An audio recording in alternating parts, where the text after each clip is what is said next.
Dear students, myself Mohammad Salim sir, yes, bioscience wala.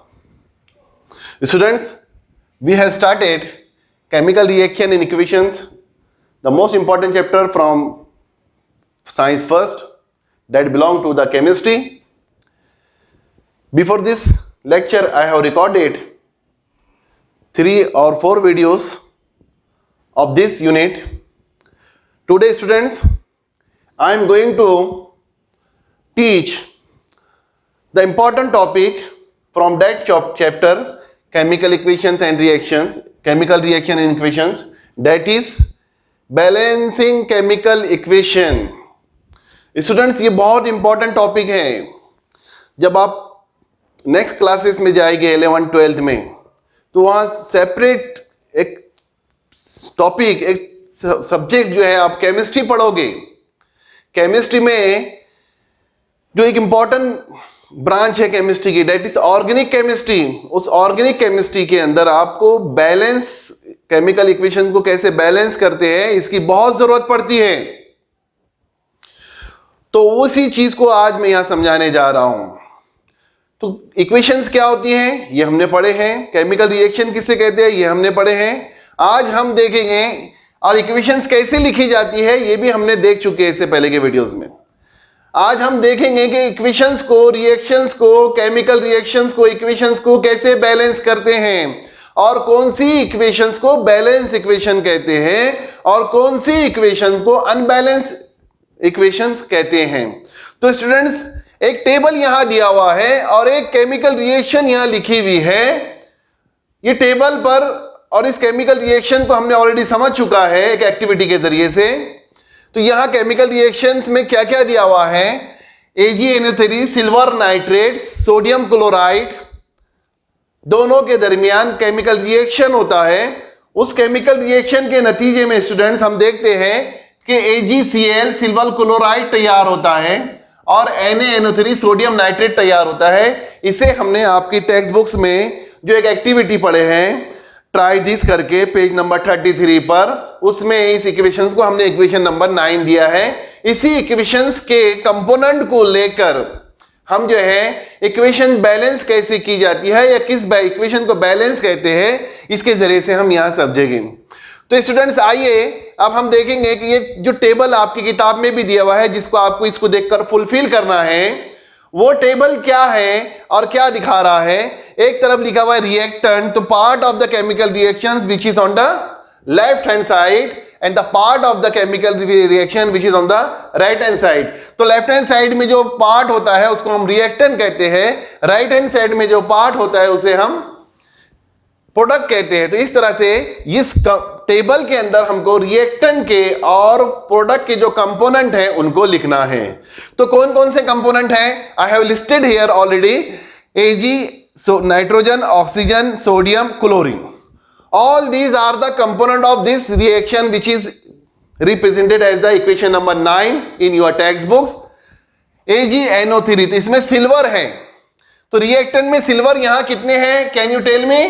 Yes, reactant में silver जो है वो 1 है यहां पर और यहां पर भी 1 है. ठीक है, मैंने लिख जाऊं, ये इसके कंपोनेंट है. ये इस केमिकल रिएक्शंस के वो कंपोनेंट एलिमेंट है जिनको हमको इस टेबल में लिखना है. तो अब यहां पर आते हैं सोडियम. यहां पर सोडियम 1 है, यहां नाइट्रोजन 1 है, यहां भी नाइट्रोजन 1 है. तो लीजिए, मैं यहां 1 लिख देता हूं, यहां पर भी 1 लिख देता हूं. इसी तरह से स्टूडेंट्स, ऑक्सीजन देखते हैं. ऑक्सीजन यहां 3 है, यहां भी ऑक्सीजन 3 है. तो यहां ऑक्सीजन को मैं 3 लिख देता हूं, यहां भी 3 लिख देता हूं. सोडियम इसी तरह से, यहां सोडियम 1 है, यहां सोडियम 1 है. तो इस तरह से इसको भी 1 लिख देता हूं, इसको भी 1 लिख देता हूं. ठीक है ना स्टूडेंट्स. और इसी तरह से आइए अब क्लोरीन की तरफ आते हैं. क्लोरीन सोडियम क्लोराइड में 1 है, यहां पर, यहां AgCl यानी सिल्वर क्लोराइड में 1 है. तो इस तरह से क्लोरीन भी 1 है. तो अब क्या साबित करना चाह रहे थे हम इस एक्टिविटी से? हम ये साबित करना चाह रहे थे कि जितने भी इस केमिकल रिएक्शन में जितने रिएक्टेंट हैं, they are equal to the, yes, number of element which are in the reactant are equal to the number of element which are present in the product. तो वो केमिकल इक्वेशन जिसमें number of element अगर से बराबर होते हैं reactant और product के, इस तरह की केमिकल रिएक्शंस को हम बैलेंस केमिकल रिएक्शंस कहते हैं। You got student it? Balance chemical equation या रिएक्शन, ओके, बैलेंस केमिकल कहेंगे।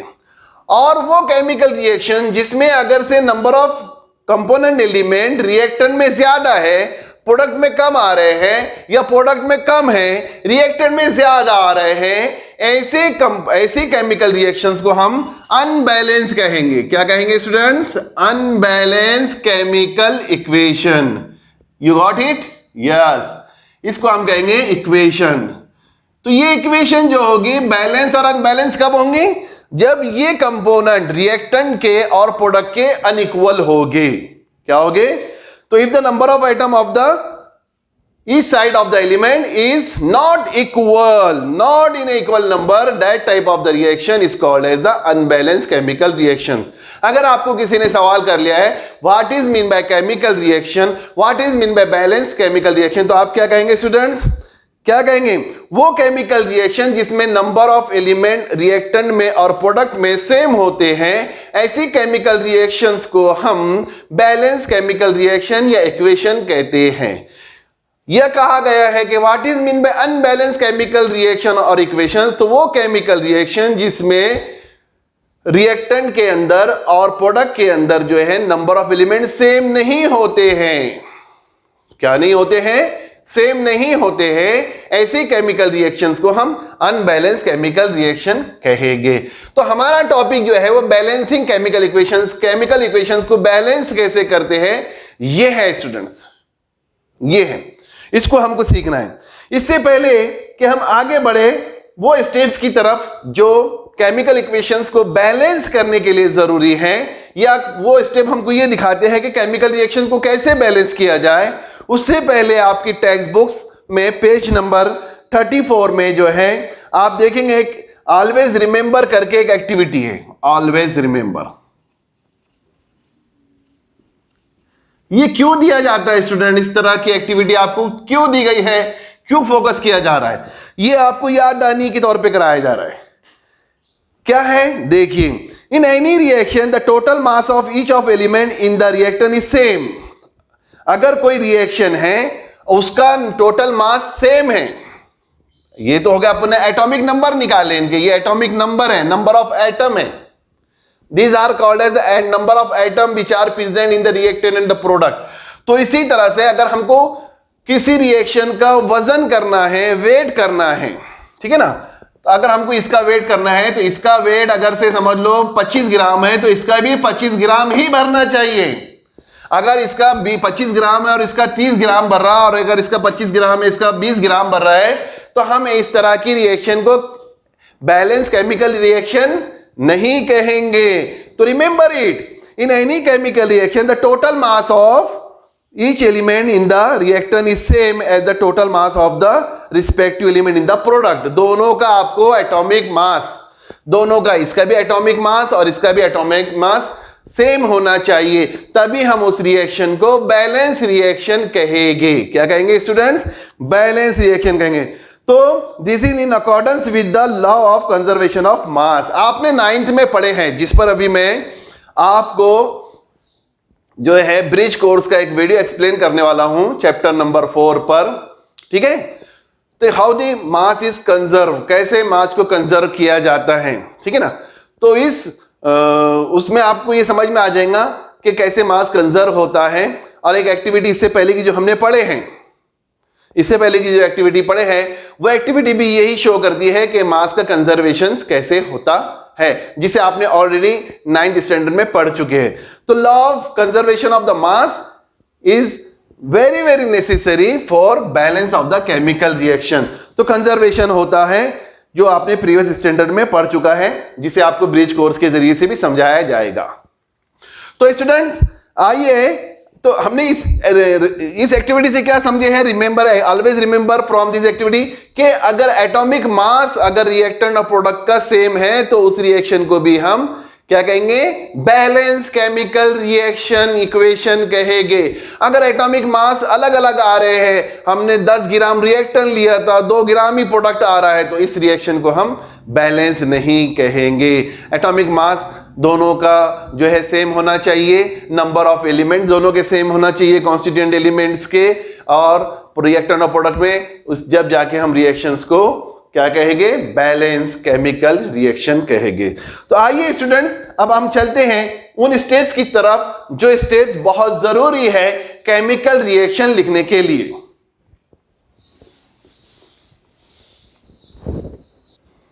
तो स्टूडेंट अब हम यहां देखेंगे कि केमिकल इक्वेशंस को कैसे स्टेप बाय स्टेप लिखा जाता है, how the chemical equation is right step by step. लेकिन यहां हम जो केमिकल इक्वेशंस को लिखेंगे वो ट्रायल और एरर मेथड में लिखेंगे, यानी ट्रायल और एरर पर्पस में लिखेंगे। कैसे लिखेंगे देख लीजिए। एक वर्ड इक्वेशन दी हुई है, आपको तो पता है ना वर्ड इक्वेशन किसे कहते हैं, मैंने इसको एक्सप्लेन कर चुका हूं पहले। वो इक्वेशन जिसे वर्ड में लिखा जाता है उस इक्वेशंस को हम क्या कहेंगे? Word equation. फॉर एग्जाम्पल, अगर हमने पानी लिया और उसमें लाइम डाला है ना, तो क्या बन गया? Lime water. तो हम क्या लिखेंगे वर्ड इक्वेशन में? Lime plus water in reactant में लिखेंगे, आप प्रोडक्ट में लिख देंगे लाइम वाटर। ठीक है, इस इक्वेशन को हम क्या कहेंगे? Word equation. तो यहां पर उसी तरह से आपकी टेक्स्ट बुक्स में ऐसे एग्जांपल आप कोई भी ले सकते हो। आपकी टेक्स्ट बुक्स में एक एग्जांपल यहां दी गई है, सोडियम हाइड्रोक्साइड लिया गया है, वर्ड इक्वेशन में सल्फ्यूरिक एसिड ली गई है और उससे बना है सोडियम सल्फेट और वाटर। उससे क्या तैयार हुआ है स्टूडेंट? सोडियम सल्फेट और वाटर। तो पहले स्टेप के अंदर आपको क्या लिखना है कि कोई भी इक्वेशंस को पहले स्टेप से पहले इक्वेशंस को बैलेंस करने में कोई भी इक्वेशन हो उसको सबसे पहले आपको क्या करना है? वर्ड में लिखना है। जैसे मैंने यहां लिख दिया sodium hydroxide plus sulphuric acid as a reactant, sodium sulphate plus water as a product. अब हमने लिख दिए हैं। अब इसके बाद पहला स्टेप ये क्या आ रहा है देखिए, right the chemical equation from given word equation. ये जो केमिकल इक्वेशन ऊपर वर्ड इक्वेशन दी गई है उस पर आपको एक केमिकल इक्वेशन लिखना है। अब केमिकल इक्वेशन कैसे लिखते हैं? तो हम जो है केमिकल इक्वेशन को सिंबॉलिक रिप्रेजेंटेशन में लिखते हैं, मॉलिक्यूलर फॉर्मूले के शक्ल में लिखते हैं, सिंबल ऑफ एलिमेंट की शक्ल में लिखते हैं। ठीक है ना। अब यहां मैं लिखने जा रहा हूं तो सोडियम हाइड्रोक्साइड NaOH, ठीक है, plus yes sulphuric acid H2SO4, ठीक है ना। ये रिएक्टेंट ले लिया मैंने। अब इसका प्रोडक्ट क्या तैयार हो रहा है देखिए स्टूडेंट, सोडियम सल्फेट यानी NaSO4 प्लस वाटर, ठीक है ना। अभी ये इक्वेशन बैलेंस है अनबैलेंस है, अभी आपको इसकी तरफ ध्यान देने की जरूरत नहीं है। ठीक है, कि देते हैं दे दीजिए फिर। ठीक है, अभी ये अनबैलेंस है। सोडियम सल्फेट का फॉर्मूला है Na2SO4, ठीक है ना। मॉलिक्यूलर फॉर्मूला क्या है? Na2SO4। अब हुई ये रिएक्शन बैलेंस, नहीं अभी भी नहीं हुई, तो अब हम क्या करेंगे? इसको ट्वाइस लगाएंगे पहले, ठीक है ना। तो अब मैं आगे बताऊंगा इसको, सब चीजें आपको बैलेंस करने का तरीका बाद में बताऊंगा, स्टेप वाइज जानना अच्छा रहेगा आपकी सेहत के लिए, ठीक है ना। तो हमने इसको दे दिया इक्वेशन नंबर 10 आपकी टेक्स्ट बुक्स के हिसाब से, और केमिकल इक्वेशंस के हिसाब से इसको नंबर हमने दे दिए हैं। क्या नंबर दे दिए स्टूडेंट्स? पहला समझ लो, ठीक है ना। वर्ड इक्वेशन जो थी उस वर्ड इक्वेशंस को मैंने अभी यहां पर इक्वेशन की शक्ल में लिख लिया हूं। पहला स्टेप होगा। दूसरा स्टेप लेते हैं हम स्टूडेंट्स। दूसरा स्टेप क्या है? क्या करना है आपको दूसरे स्टेप में? Very simple step. Second step is very simple. क्या करना है आपको? ये देखना है check whether the equation 10 is balance और नॉट। तो अब ये इक्वेशन बैलेंस नहीं है, कैसा करेंगे? ये टेबल के जरिए से इसको चेक कर लेंगे अपन, ठीक है ना। बहुत सिंपल मेथड है। इस तरह का एक टेबल बना लिए और उसके कॉन्स्टिट्यूएंट एलिमेंट इधर लिख दिए, जो भी एलिमेंट है केमिकल रिएक्शन के, अब उससे बैलेंस कर लीजिए। यहां सोडियम कितना है? चलिए बताइए। Sodium is 1 in this reaction, sodium is 1। यहां सोडियम कितने हैं? 2। यहां पर हाइड्रोजन कितने हैं? 2 और 1 3। ये रिएक्टेंट में 3, प्रोडक्ट में कितने हैं? 2, ठीक है। यहां पर देख लीजिए सल्फर कितने हैं? सल्फर यहां 1, यहां पर भी 1, सल्फर 1, यहां पर भी 1, ठीक है। मैंने सल्फर 1 1 लिख दिया हूं। ऑक्सीजन कितने हैं? देखिए यहां पर 2 4 और 2 6 और यहां पर 5, तो इसमें ऑक्सीजन 5 और यहां पर 6। अब इस रिएक्शन को हम अनबैलेंस रिएक्शन कहेंगे। क्यों जी? क्यों कहेंगे? क्योंकि रिएक्टेंट और प्रोडक्ट सिमिलर नहीं है। तो check whether the equation 10 is balance और नॉट। तो ये अभी अनबैलेंस है। क्या है ये? अनबैलेंस है। अब इसको हमको बैलेंस करना है, तो कैसा करेंगे? Not by comparing the number of item of the various element present on two sides of the equations. ये हमने इक्वेशन नंबर 10 को चेक कर लिया, ठीक है। यहाँ पर सोडियम हाइड्रोक्साइड था, ये सोडियम हाइड्रोक्साइड आ गया H2SO4, यहाँ सोडियम सल्फेट, यहाँ वाटर। अब मैंने दोनों के कॉन्स्टिट्यूएंट एलिमेंट के जो एलिमेंट है उनके तादाद भी लिख दिया। और रिएक्टेंट में सोडियम कितना है? सोडियम रिएक्टेंट में 1 है, प्रोडक्ट में 2 है। ऑक्सीजन यहाँ पर 1 और 4 5 है। उधर देख लेते कितने हैं? 4 और 1 5, सॉरी इधर भी 5 है। मैंने हाइड्रोजन को 2 काउंट कर लिया था, तो इसको यहां पर भी 5 लिख देते अपन, ठीक है। ओके, अब आइए यहां हाइड्रोजन कितने देख लीजिए, 1 और 2 3, ये 3 लिख दिया मैंने। यहां पर कितने हाइड्रोजन देख लीजिए, सिर्फ और सिर्फ 2, ये 2 लिख दिया मैंने यहां पर। सल्फर यहां पर 1 है सल्फ्यूरिक एसिड के अंदर, और यहां पर सोडियम सल्फेट में 1 है, ठीक है। ये केमिकल रिएक्शन हो गई। क्या स्टूडेंट्स ये रिएक्शंस को हम कह सकते हैं ये बैलेंस केमिकल रिएक्शन है? नहीं, इसको हम बैलेंस केमिकल इक्वेशन नहीं कहते। अभी हमने डेफिनेशन पढ़ा है कि बैलेंस केमिकल रिएक्शंस उस रिएक्शन को कहते हैं जिसमें number of element should be similar in both reactant and product. Reactant और प्रोडक्ट में जो है नंबर ऑफ एलिमेंट सेम होना चाहिए, सिमिलर होना चाहिए, तो हम इस रिएक्शंस को बैलेंस नहीं कर लेंगे, नहीं कहेंगे। ये हमने स्टेप नंबर 2 में चेक कर लिया है, ठीक है, कर लिया है ना, कि check the whether the equation 10 is balance और नॉट। तो हम कहेंगे equation is not balance, equation is not. It is seen that the number of the item of all element on the two sides are not the same, it means that the equation is not balance. मैंने कह दिया equation balance नहीं है। तो students second step में हमने क्या देखा है कि जो पहली जो रिएक्शन वर्ड इक्वेशन के बाद जो वर्ड रिएक्शन इक्वेशन हमने लिखे थे, जो फॉर्मूले में जो इक्वेशंस हमने लिखे थे, वो इक्वेशंस जो बैलेंस है कि नहीं है, केमिकल इक्वेशंस वो बैलेंस है कि नहीं है, तो हमने चेक किया था कि वो बैलेंस नहीं है। क्यों बैलेंस नहीं है? क्योंकि सोडियम रिएक्टेंट में 1 है, प्रोडक्ट में 2 है, ऑक्सीजन 5 है, हाइड्रोजन रिएक्टेंट में 3 है, प्रोडक्ट में 2 है, और सल्फर 1 है। तो ये दोनों बैलेंस नहीं है, उसमें सोडियम भी बैलेंस नहीं है और हाइड्रोजन भी बैलेंस नहीं है, 2 एलिमेंट उसमें बैलेंस नहीं है स्टूडेंट। तो तीसरा स्टेप हमारे पास आता है। फिर थर्ड स्टेप क्या है? देखिए third step to balance the chemical equation is what? देखिए क्या है, it is convenient to start balancing an equation. देखिए आपके लिए बहुत आसान है केमिकल इक्वेशंस को बैलेंसिंग करना। कहां से? From the compound with contain the maximum number of atom, वो कंपाउंड से जिसमें नंबर ऑफ एटम मैक्सिमम है। नंबर ऑफ एटम किसके मैक्सिमम है? देख लीजिए आप, किसके है? तो यहां ऑक्सीजन के है ना, यहां सोडियम के हैं, ठीक है, सोडियम और ऑक्सीजन इसमें ज्यादा है, ठीक है ना।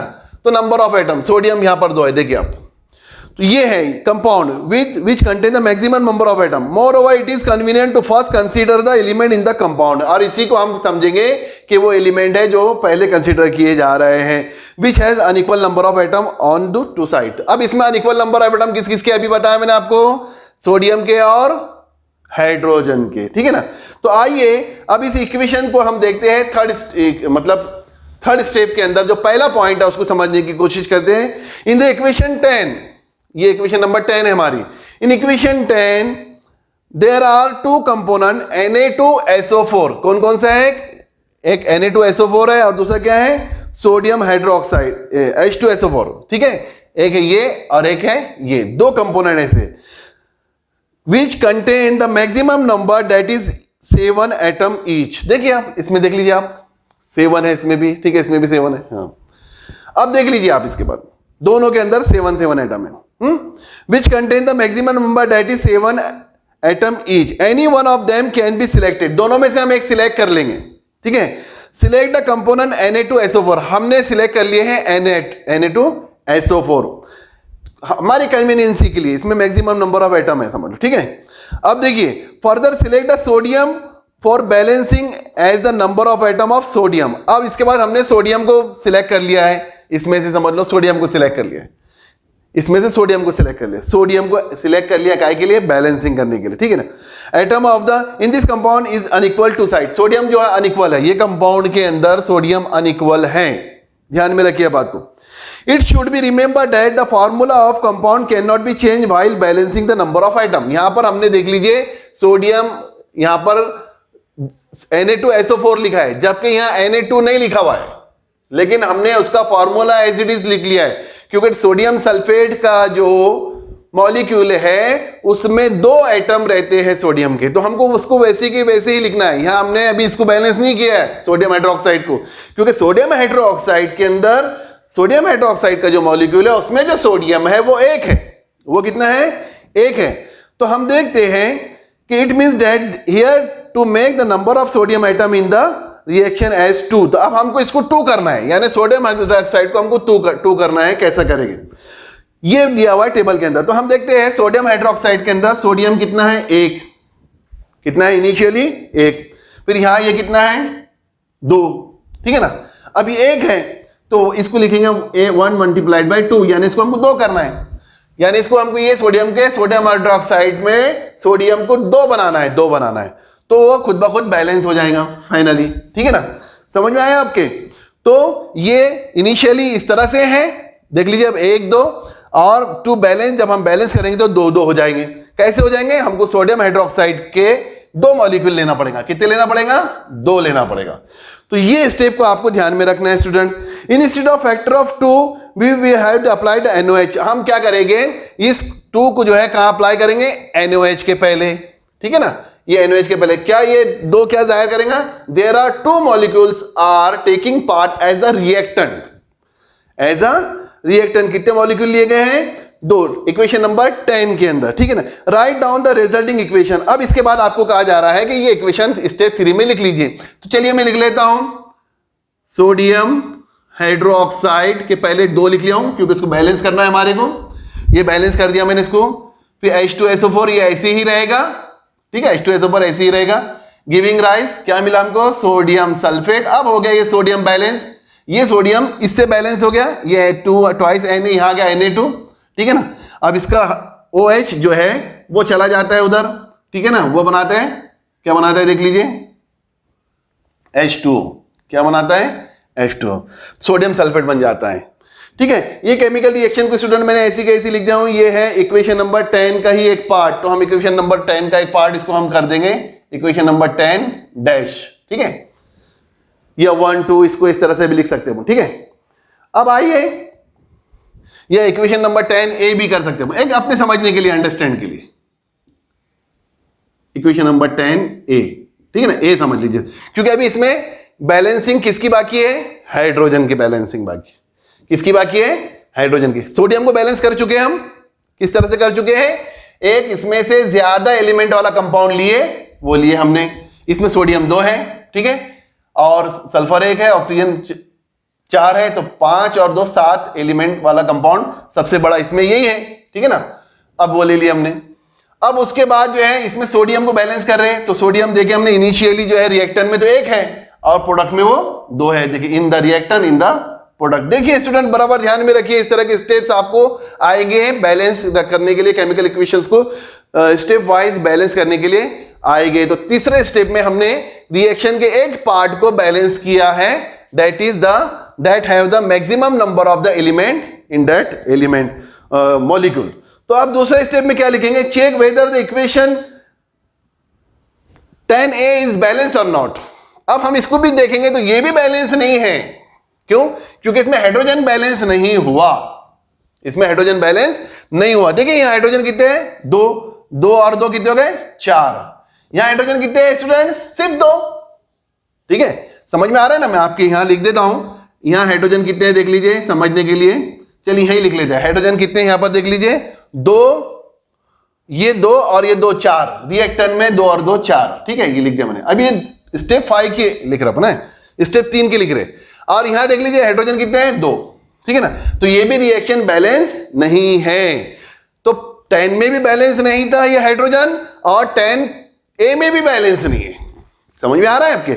अब हमको इसको 10B के अंदर बैलेंस करके लिखना है, कैसे लिखेंगे, तो हमने देखा है कि ये हाइड्रोजन 4 हो गए रिएक्टेंट में और प्रोडक्ट में 2 ही हैं। तो अब इसके लिए क्या करेंगे अपन, हम यहां क्या करेंगे, ये जो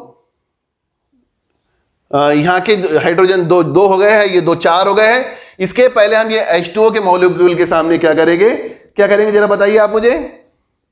ये तो बराबर ही है,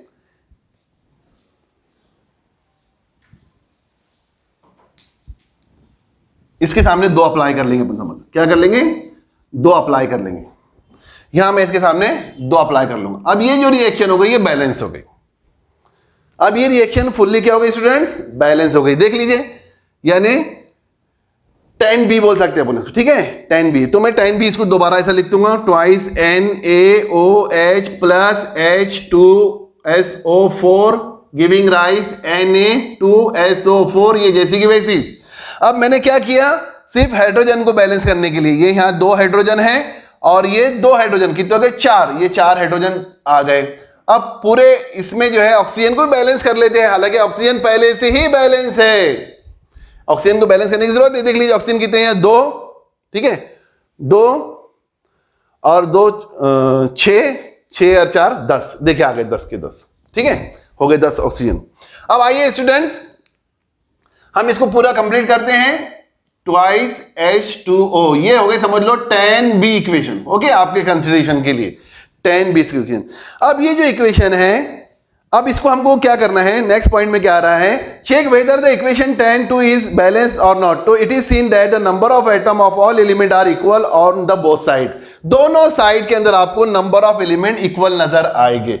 चलिए मैं इसको और यहां पर जो है इसके हिसाब से लिख देता हूं, समझ लिया पूरा इक्वेशन पूरी जो है ये बैलेंस हो गई, ठीक है पूरी इक्वेशन जो है ये बैलेंस हो गई। फाइनली ये चार्ट इस तरह से बनेगा।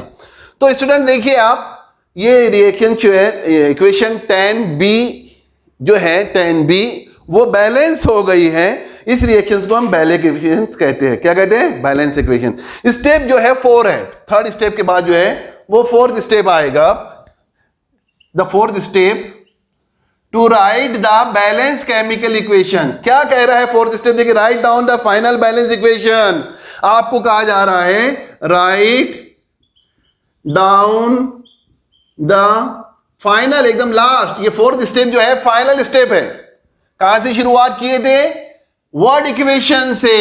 वर्ड इक्वेशन के बाद क्या लिखे थे, वर्ड इक्वेशंस को केमिकल इक्वेशंस में, फिर सेकंड स्टेप आया, फिर थर्ड स्टेप आया, फिर 4th स्टेप। तो ये फाइनल स्टेप है, ठीक है फाइनल इक्वेशन। अब मैं फाइनल इक्वेशन लिख रहा हूं स्टूडेंट्स, तो वो यही है ट्वाइस NaOH प्लस H2SO4। ये हो गया सोडियम हाइड्रोक्साइड के 2 मॉलिक्यूल, ये हो गया सल्फ्यूरिक एसिड का 1 मॉलिक्यूल। अब हमको मिलता है क्या, सोडियम सल्फेट का 1 मॉलिक्यूल प्लस वाटर के 2 मॉलिक्यूल, ठीक है ये लिखे हमने final equation number 11, final balance equation, ठीक है ना। तो हम क्या करेंगे, इक्वेशंस को कैसे बैलेंस करेंगे, समझ में आ गया students. In this way balance equations is obtain from unbalance equation. एक अनबैलेंस इक्वेशंस लिए थे हमने, उसको बैलेंस करके हमने आपको यहां दिखाया है by applying the proper factor. देखिए हमने प्रॉपर फैक्टर कहां का अप्लाई किए थे, हमने प्रॉपर फैक्टर जो है सोडियम हाइड्रोक्साइड के सामने अप्लाई किए थे। इनिशियली वो क्या था 1, ठीक है तो हमने उसको 2 कर दिए थे, याद है ना। फिर हमने बाद में किया ये हो गया रिएक्टेंट बैलेंस। अब इसी तरह प्रोडक्ट को बैलेंस कैसे किया, हमने वाटर के सामने 2 का फैक्टर अप्लाई किए थे, जिसमें वाटर के 2 ही आइटम थे, वाटर में हाइड्रोजन के 2 ही आइटम थे, उसको 4 आइटम कर दिए हमने। इस तरह से ये इक्वेशंस अप्लाई करें हमने। ये 4 स्टेप स्टूडेंट्स आपको याद रखना है, बहुत इंपॉर्टेंट स्टेप्स हैं। इसके बाद जो है हम दूसरी रिएक्शंस को भी स्टेप बाय मतलब केमिकल इक्वेशंस को स्टेप में लिखने की कोशिश करेंगे।